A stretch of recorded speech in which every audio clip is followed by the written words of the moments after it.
Duduk Mas. Duduk Mbak. Halo. Saya Halo, sedang di sini. Pak. Ayo, mau tanya apa sebelum saya berangkat? Reski. Apa? Tahan Pak, sebentar Pak. Lupa. Ambil stok shoot dulu Pak. Oke. Siapa? Mau tanya Pak. apa? Pak, itu mengenai dan soal denda damai Pak yang saat ini baru marak jadi perbincangan di publik. Bagaimana tanggapan Pak Mahfud? Iya, saya heran ya. Menteri terkait dengan hukum itu sukanya mencari dalil atau pasal pembenar terhadap apa yang disampaikan oleh Presiden. Seperti kasus pemulangan narapidana ke luar negeri, katanya hanya tactical arrangement gitu, padahal ada hukum yang melarang. Yang ini lagi gagasan Pak Prabowo untuk kemungkinan memberi maaf kepada koruptor asal mengaku secara diam-diam dan mengembalikan kepada negara secara diam-diam. Itu kan salah. Undang-undang korupsi tidak membenarkan itu, hukum pidana tidak membenarkan itu.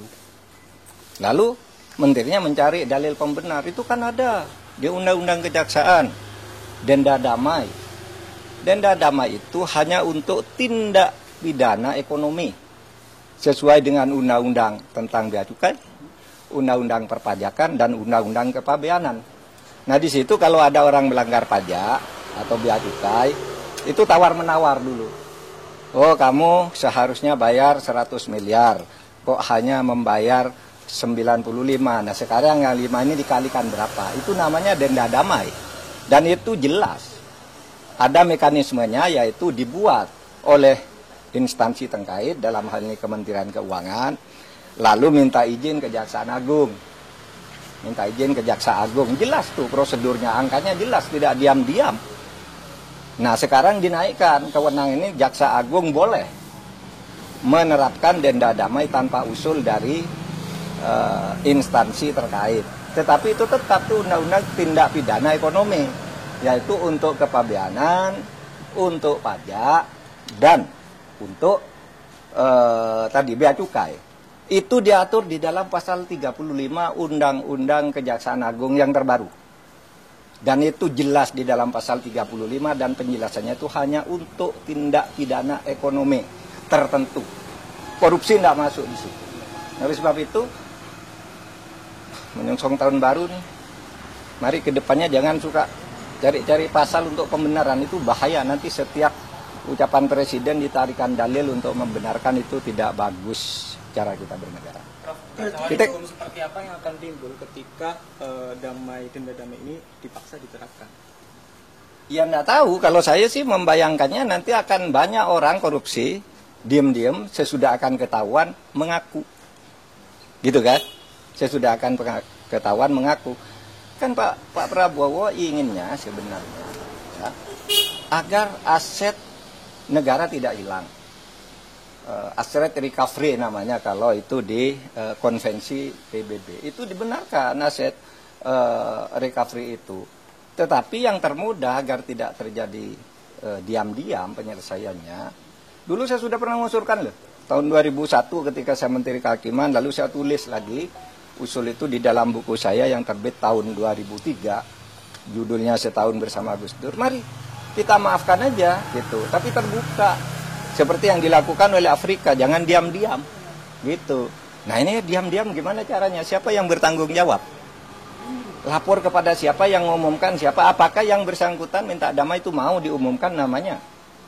Nah, kalau tidak diumumkan, tidak transparan, tidak ada yang tahu bahwa itu melanggar atau tidak. Tapi kalau diumumkan, ya lewat pengadilan aja. Dan salah kalau mengatakan undang-undang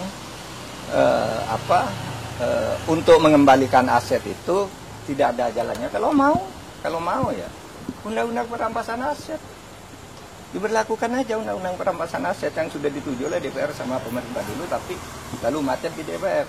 Itu saja diundangkan, itu lebih gampang ya, undang-undang perampasan aset itu. Kan bisa dilakukan begitu. Oke? Prof. Mahfud menilai bahwasanya apa yang disampaikan oleh Menteri Hukum itu salah kaprah. Saya kira bukan salah kaprah, salah beneran. Kalau salah kaprah itu biasanya sudah dilakukan, terbiasa meskipun salah. Ini belum pernah dilakukan kok. Mana ada korupsi diselesaikan secara damai?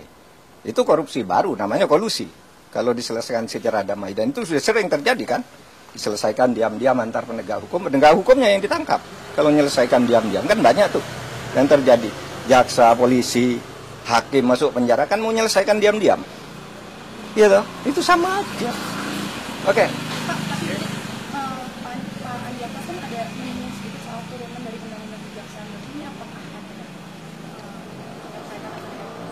Ya itu yang saya katakan tadi itu menyebut undang-undang kejaksaan itu salah. Undang-undang kejaksaan itu mengatur tentang itu di dalam pasal 35 yang menyatakan bahwa dalam hal-hal tertentu Jaksa Agung boleh menerapkan denda damai di mana sebuah kasus itu tidak diadili asal ada perdamaian tentang jumlah yang dibayar. Itu pasal 35 menyebut bahwa itu hanya untuk tindak pidana ekonomi. Lihat aja pasal 35. Itu tindak pidana ekonomi itu ada 3. Kepabeanan, perpajakan, dan apa tadi? Dan bea cukai. Hanya itu yang boleh. Kalau korupsi lain tidak boleh, tidak pernah ada dan tidak boleh ada. Tapi terserah aja, nanti lihat aja akibatnya akan lari semua orang koruptor diam-diam kalau mau ketahuan baru ngelapor, minta damai dan kita tidak tahu siapa yang mendamaikan, kan gitu. Oke, apa lagi? Lain?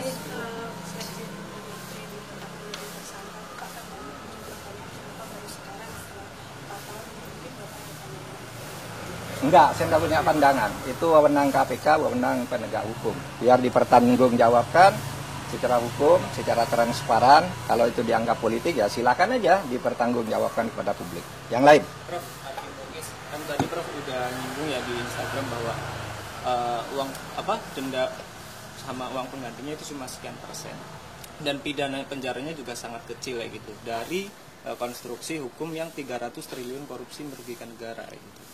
Iya, saya merasa itu menusuk rasa keadilan masyarakat ya. Ini baru pertama ada orang didakwa bukan diduga, didakwa melakukan tindak pidana korupsi dan tindak pidana pencucian uang sebesar 300 triliun. 300 triliun. Lalu tuntutannya hanya 12 tahun.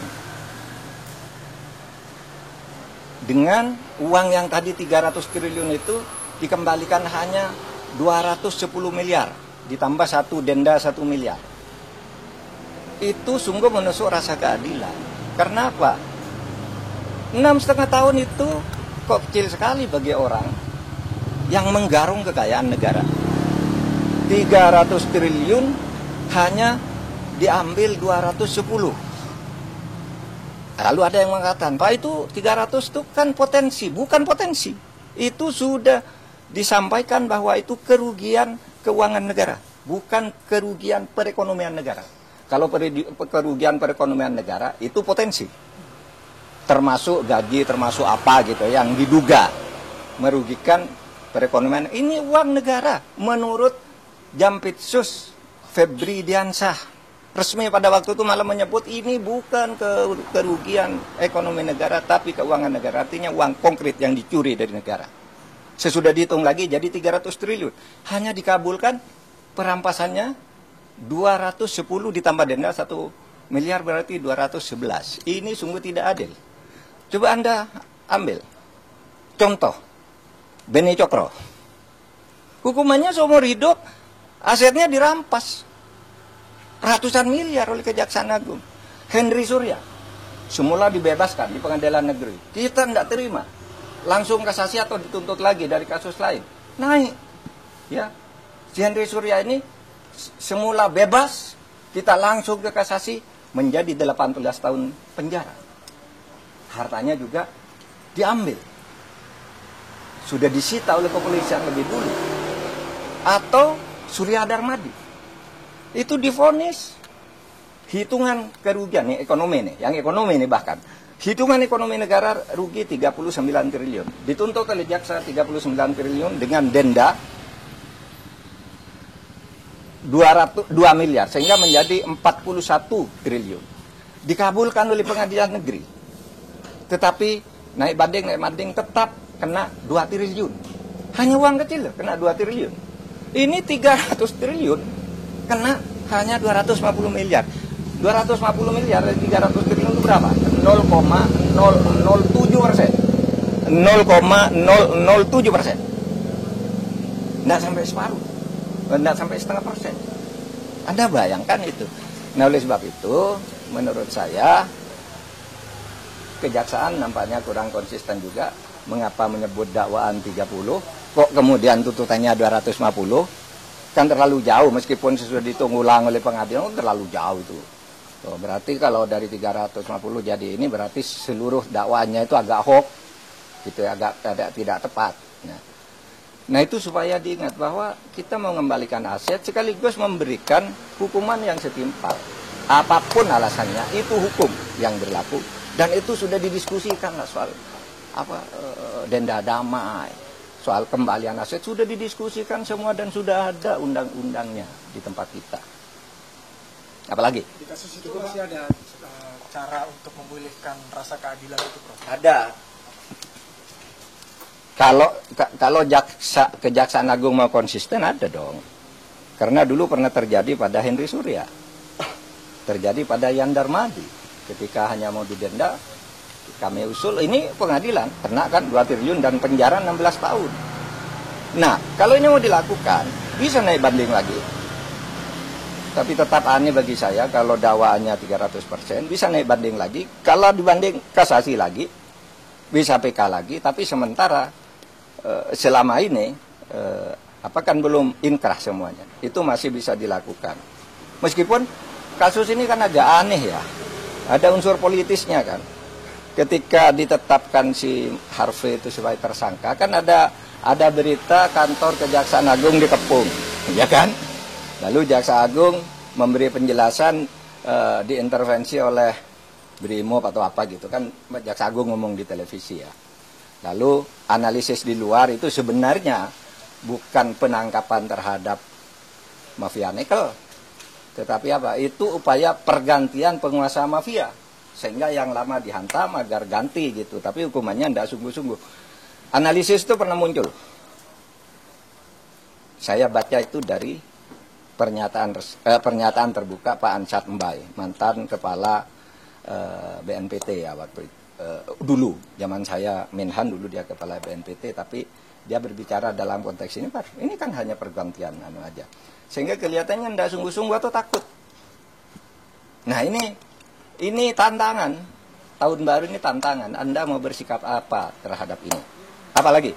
Prof, terkait dengan pertimbangan majelis hakim dalam menjatuhkan vonisnya ke Harvey Moise itu kan dia majelis hakim menyinggung bahwasanya tuntutan yang dilayangkan jaksa kepada Harvey itu terlalu berat gitu, dan bahkan majelis hakim menyampaikan kalau Harvey Moise ini hanya perwakilan dari PT Refine Bangkatim ini untuk mengurus terkait dengan proses timah ini, Prof. Ya, pertimbangan bisa dicari-cari, apalagi pertimbangannya karena katanya sopan. Mana ada orang diadili tidak sopan? Semua orang diadili pakai jilbab, pakai sarung, pakai ini. Itu tidak bisa karena punya anak. Semua maling punya anak. Kalau mau membebaskan orang, menurut saya yang dibebaskan maling-maling kecil dulu. You tahu enggak? Berapa jumlah penghuni penjara? Catatan saya ketika saya menjadi Menko Polhukam di tahun terakhir. Penghuni penjara di Indonesia adalah 263.000 orang. 50% lebih itu narkoba, korban kejahatan narkoba. Yang koruptor itu tidak sampai 0,5%. Dari 263.000 itu hanya 1.290 atau 1.300 orang. Itu tidak sampai 0,5%. Kenapa kok ini yang istimewakan? Yang pencuri ayam, korban narkoba, orang membunuh istrinya karena istrinya selingkuh, orang karena ditipu, orang membakar orang karena kalap gitu. Kenapa tidak itu aja yang dibebaskan kalau alasannya biar penjara penuh gitu? Ini tidak masuk akal semua. Mari kita rasional kalau ingin baik. Kalau enggak ya udah. Tapi saya masih punya asa untuk itu. Prof, soal konsistensi kejaksaan, kan dalam sidang terungkap bahwa ada grup News Smelter yang isinya itu bos-bos smelter termasuk Harvey Muiz, dan adminnya adalah polisi waktu itu di Reskrimum Polda sana ya. Sekarang udah jadi Direktur Tindak Pidana Narkoba Bareskrim, udah Brigjen ya gitu. Tapi di sidang nggak dipanggil jadi saksi, padahal dia jelas admin grup itu. Nah itu makanya saya bilang Kejaksaan Agung itu tidak dalam posisi bebas sesuai dengan hukum. Kan ada tadi ada peristiwa yang mendahului ya. Ketika Kejaksaan Agung itu dibilang diteror, ini si Jampitsus dibuntuti kemana-mana, kemudian ada drone di sekitar Kejaksaan Agung dan sebagainya. Itu semua mendahului peristiwa ini sehingga lalu orang sekarang mengkait-kaitkan, meskipun orang bilang wah itu yang dulu bilang oh ya itu tidak benar hanya sekarang terjadi hal seperti ini. Mungkin orang bisa mengaitkan ke situ. Udah? Oke, Pak. Soal